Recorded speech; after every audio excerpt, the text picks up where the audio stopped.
Hey everyone, last episode में हमने देखा सावयान का कंपटीशन स्टार्ट हो गया था जहां वो पर्पल फ्लेम फ्लावर को हासिल करता है। साथ ही सावलेंग उसे मैप के पीसेस के बारे में बताता है जिसे लेने के लिए वो सबसे पहले वांग मेंग के पास जाते हैं और वांग मेंग भी अपनी मार्शल स्पीड के साथ सावयान और सावलेंग के सामने फाइट करने के लिए रेडी था। अब आगे एपिसोड की शुरुआत होती है और हम वांग मेंग को देखते हैं जो अपनी 8th ग्रेड की मार्शल स्पीड के साथ सावयान पर अटैक करता है। सावयान अपनी स्वॉर्ड से उसके अटैक्स को रोकता है पर वांग मेंग की मार्शल स्पीड की आइस पावर के कारण वहां एक ब्लास्ट होता है जिससे सावयान की स्वॉर्ड टूट जाती है। वांग मेंग ये देखकर एक बार फिर से सावयान पर अटैक करने जाता है पर इससे पहले ही उसकी चेस्ट में से ब्लड निकलने लगता है और उसकी स्वॉर्ड्स भी टूट जाती हैं। हमें बताया जाता है जब वांग मेंग ने सावयान पर अटैक किया था तो सावयान ने अपने हाथ में स्वॉर्ड इंटेन एनर्जी का यूज करके वांग मेंग की चेस्ट पर अटैक किया था जिसकी वजह से वांग मेंग को इंजरी हुई है। वांग मेंग कहता है उसने सोचा भी नहीं था ये लड़का स्वॉर्ड इंटेंट को यूज कर सकता है जिसने sword and man unity level को अचीव कर लिया है। सावयान वांग मेंग की तरफ आगे बढ़ता है। वांग मेंग सावयान को डराते हुए कहता है वो और आगे ना आए वरना वो सावयान को यहीं मार देगा, पर सावयान नहीं रुकता और एक अजीब सी चीज होती है जहां वांग मेंग ने सावयान के सामने सरेंडर कर दिया था और सावयान को सॉरी बोलते हुए अपने स्टोरेज बैग को सावयान के सामने रख देता है। सावयान भी स्टोरेज बैग को लेकर वांग मेंग को छोड़ देता है।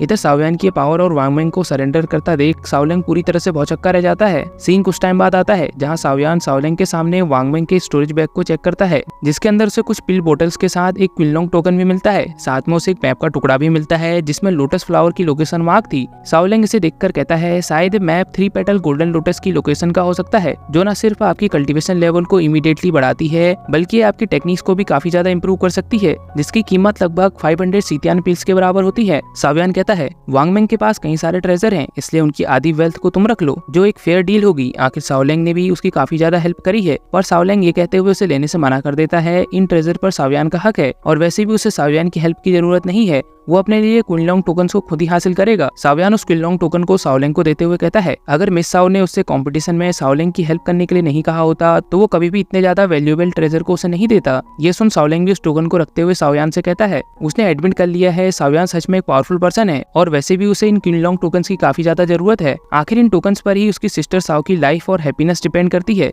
इसलिए उसने डिसाइड किया है वो फाइनली उस बेट के बारे में उसे बताएगा जिसके बारे में मिस साव लगातार उसे बताने से मना कर रही थी। सावयान भी कहता है वो भी काफी लंबे समय से इसके बारे में जानने के लिए बेचैन है। सावलेंग बताता है सीनियर युयांग फोर्सफुली उसकी सिस्टर के साथ शादी करना चाहता है क्योंकि वो सेक्टर लीडर का सन है जिसकी वजह से मिस साव भी होपलेस हो गई है क्योंकि कोई भी सेक्टर लीडर के खिलाफ नहीं जा सकता और कोई चॉइस न बचने के कारण सिस्टर साव ने इस न्यू स्टूडेंट कॉम्पिटिशन पर युयांग के साथ एक बेट लगाई है जिसमें दोनों पार्टीज अपने अपने स्टूडेंट्स पर रिलाई करेगी जिन्हें उन्होंने इस कंपटीशन और सेक्ट के लिए चुना होगा जिसका विनर स्क्वायर एलिफेंट कंपटीशन की रैंकिंग से डिसाइड होगा। इसलिए सिस्टर साव की होप सिर्फ तुम पर है। इस दौरान वो इस आइलैंड में 3 पेटल गोल्डन लोटस की तलाश में भी जा रहे थे। सावयान कहता है इसमें कोई भी हैरानी की बात नहीं है कि क्यों मिस साव इसके बारे में उसे नहीं बताना चाहती थी। सावलेंग कहता है अगर वो दोनों एक साथ मिलकर काम करें तो शायद वो कंपटीशन में टॉप 3 पोजीशन को हासिल कर पाएंगे और यही सिस्टर साव की बेट को जीतने में उनकी हेल्प कर सकती है। सावयान भी कहता है मिस साव जब उसके लिए इतनी काइंड है तो उसकी ये ड्यूटी बनती है कि वो मिस साव को इस बेट में जिता कर रहे। सीन एक केव में आता है जिसके अंदर सावयान वांग मेंग से मिले सभी पिल्स की मदद से वॉर गॉड स्पिरिट के साथ कल्टीवेट कर रहा था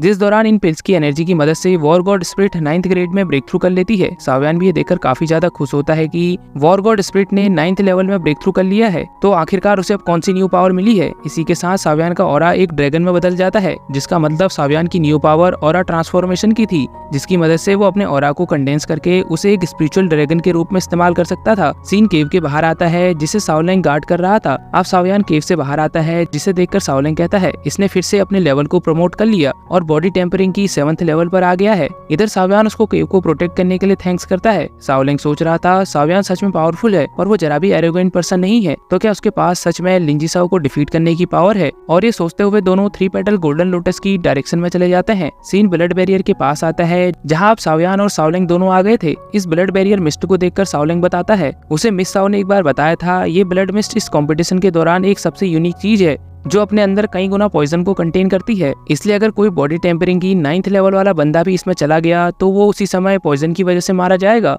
और इस थिक ब्लड मिस्ट को देखकर ऐसा लगता है इसे यहाँ से हटने में कम से कम 1 घंटे का समय लगने वाला है। सावयान भी इतने लोगों को यहाँ देखकर कहता है जरूर ये सभी यहाँ 3 पेटल गोल्डन लोटस को हासिल करने के लिए आए होंगे इसलिए उन्हें छिपकर इसी तरह उन पर नजर रखनी चाहिए। इधर हम एक लड़की को देखते हैं जिसका नाम युनचू था पर सभी उसे सीनियर युन कह के बुलाते हैं। एक बंदा कह रहा था सीनियर यून बॉडी टेम्परिंग की 8th लेवल पर है, जो कि सभी टॉप 10 डिसाइपल में 5th रैंक को होल्ड करती है। सीनियर यून ने साओलिंग और साओयान के ऑरा को सेंस कर लिया था, इसलिए वो उन दोनों को छिपने की बजाय सामने आने को कहती है। जो सुन साओयान और साओलिंग भी सभी के सामने आ जाते हैं, जिन्हें देखकर सभी लोग कह रहे थे साओयान भी यहाँ आने की हिम्मत कर सकता है, इसलिए ये सही मौका है उसे पकड़कर लिंजीसाओ को सौंपने का, जिसके बाद वो लिंजीसाओ से अपने रिवॉर्ड को रिसीव कर सकते हैं। ये सुन साओलिंग कहता है अगर वो साओयान को हाथ लगाने की सोच रहे हैं तो पहले उन्हें उसका सामना करना होगा। साओलिंग को देखकर वो सभी डर जाते हैं, क्योंकि वो मिस साओ का छोटा भाई था, इसलिए कोई भी उससे पंगा नहीं ले सकता था। सीनियर यून कहती है जूनियर साओयान ने कुछ ही दिनों में बॉडी टेम्परिंग की 7th लेवल को अचीव कर लिया है, जिससे वो काफी ज्यादा इंप्रेस है। साओयान भी सीनियर यून को मस्का लगाते हुए कहता है वो बस लकी था, पर वो सीनियर यून के सामने कुछ भी नहीं है। सीनियर यून कहती है उसे मस्का लगाने की जरूरत नहीं है, क्योंकि सीनियर ब्रदर यांग ने उसे स्पेशली तुम्हारी प्रोटेक्शन करने के लिए कहा है। साओयान भी सीनियर यून से सीनियर यांग की इस हेल्प के लिए थैंक्स करता है।